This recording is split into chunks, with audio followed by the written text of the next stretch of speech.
अस्सलाम वालेकुम, कैसे हैं आप? मैं बिल्कुल ठीक हूँ, अल्लाह का करम है। और आज मैं बनाने जा रही हूँ तैयार रेडीमेड कोफ्ते जो झटपट बनेंगे और मुझे कोई ज़्यादा मेहनत नहीं करनी पड़ेगी। तो चलिए मैं बनाना स्टार्ट करती हूँ और बताती जाती हूँ कि इसमें मैं क्या क्या मसाले ऐड करूँगी, शामिल करूँगी। तो आइए चलिए बनाना स्टार्ट करते हैं।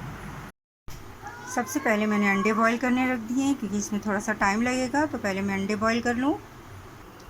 हाँ, अदरक लहसुन ले लिया मैंने और इसमें थोड़ा सा गरम मसाला मिला लूँगी और इसका पेस्ट बना लूँगी। प्याज मैंने इस तरह से काट लिया और इसका मैं पेस्ट बना लूँगी। 4 अदद मैंने प्याज ली थी दरमियानी, इसको मैंने पीस लिया, पेस्ट बना लिया और अब मैं इसको छान लूँगी और पानी जो है वो निकाल लूँगी इसमें से। और ये पानी ज़ाया नहीं करूँगी, ये मैं डालूँगी दोबारा जब मैं सालन बना रही हूँगी कोफ्ते का, तो मैं दोबारा डालूँगी।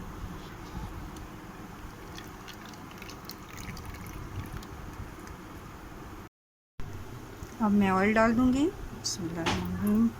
आप हस्बे ज़रूरत जितना डालना चाहें डाल सकते हैं, कम या ज़्यादा कर सकते हैं।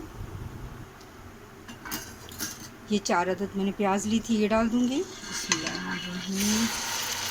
पानी निकाल दिया इससे मैंने और अब ये जल्दी गोल्डन हो जाएगी।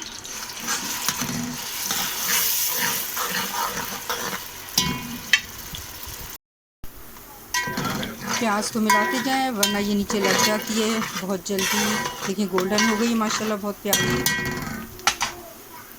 और अब मैं इसमें ये अदरक लहसुन का पेस्ट है और गरम मसाला है, ये डाल दूँगी। बिस्मिल्लाह। इसमें मैंने पानी नहीं डाला था, प्याज का जो पानी निकला था वो मैंने डाला है पीसने में। और इसको भून लूँगी मैं। अदरक लहसुन को मैंने भून लिया प्याज में। अब ये 1 चम्मच पिसा हुआ धनिया लिया है, ये डाल दूँगी। 1 चमची हल्दी है, ये डाल दूँगी। 1 चम्मच पिसी हुई लाल मिर्च है, ये डाल दूँगी। और 1 चम्मच नमक है, ये डाल दूँगी। बिस्मिल्लाहिर्रहमानिर्रहीम। और अब मैं इसे भून लूँगी। और मैंने 2 चम्मच कोफ्ता मसाला लिया है, कोई सा भी कोफ्ता मसाला लेके आप डाल दें। बिस्मिल्लाहिर्रहमानिर्रहीम। इसे भी भून लूँगी और प्याज का पानी डाल दूँगी थोड़ा सा भूनने के लिए, ताकि मसाला नीचे ना लगे। मसाला भून लिया मैंने और ये मैंने आधा किलो दही लेके फेंट लिया है, ये डाल दूँगी। बिस्मिल्लाहिर्रहमानिर्रहीम। दही नॉर्मल होना चाहिए, ज़्यादा खट्टा नहीं होना चाहिए। और इसको मैं भून लूँगी।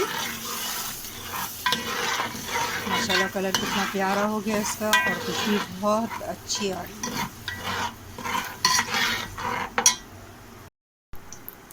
मैंने फ्राई पैन में ऑयल गरम कर लिया है, बहुत ज़्यादा गरम नहीं किया, बिल्कुल हल्के उस पर। अब मैं ये कोफ्ते फ्राई कर लूँगी। बिस्मिल्लाह। और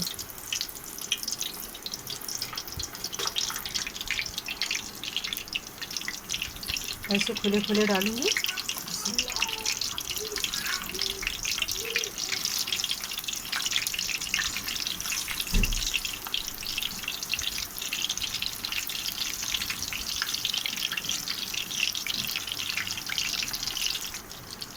और मैं इनको हल्का फ्राई होने दूँगी और चम्मच नहीं लगाऊंगी, इस तरह से करूँगी।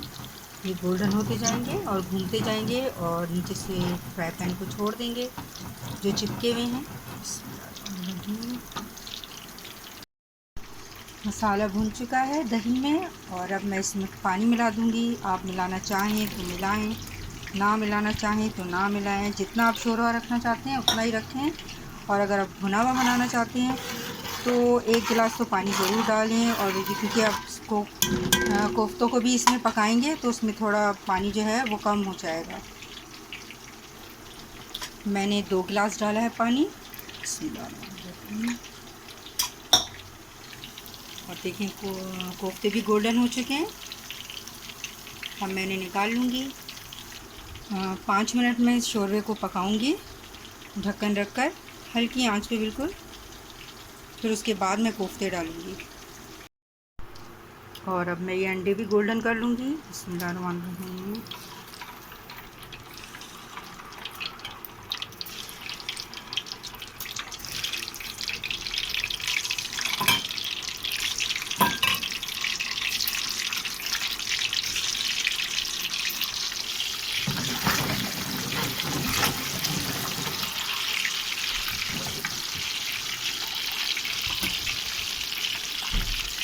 अंडों को आप हिला सकते हैं, कोफ्तों को नहीं हिला सकते।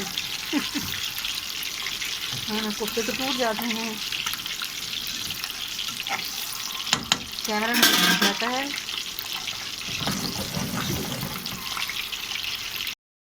दस मिनट तक मैंने शोरबा रखा था पकाने के लिए और मैंने कोफ्ते गोल्डन कर लिए। अब ये इसमें मैं मिला लूँगी। बिस्मिल्लाहिर्रहमानिर्रहीम।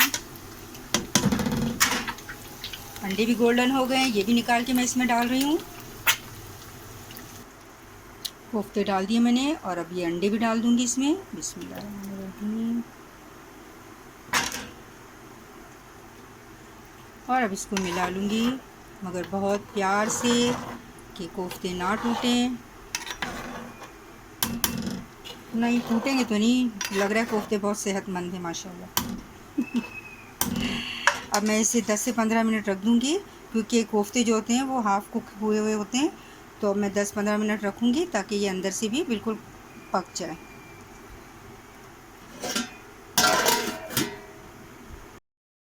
पंद्रह मिनट मैंने रखा था कोफ्तों को गलने के लिए। सालन तैयार है कोफ्तों का। ये मैंने 2 से 3 हरी मिर्चें ली, ये डाल दूँगी इसके अंदर। और ये थोड़ा सा हरा धनिया लिया था, ये डाल दूँगी। आप डालना चाहें डालें और जिसे नहीं पसंद वो ना डालें। कोफ्ते का सालन बिल्कुल रेडी है और अब मैं इसे डिश आउट करूँगी। और ये मैं बताना भूल गई थी, ये चिकन के कोफ्ते हैं, बीफ के नहीं हैं।